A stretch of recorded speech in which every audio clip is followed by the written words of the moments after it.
vamos lá. Agora eu virei garoto vermelho.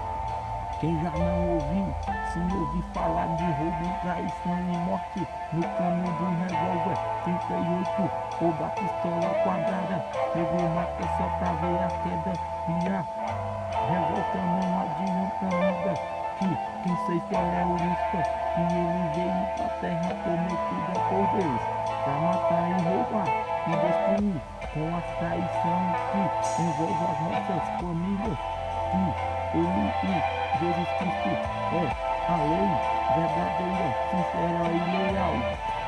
E eu, como seu Oscar, entendi, foi tudo porque procure estar. É, sempre é bom, obrigado, né? Sua tristeza e tira capeta das trevas. E a Lisboa é a paz divina e eterna do seu Oscar,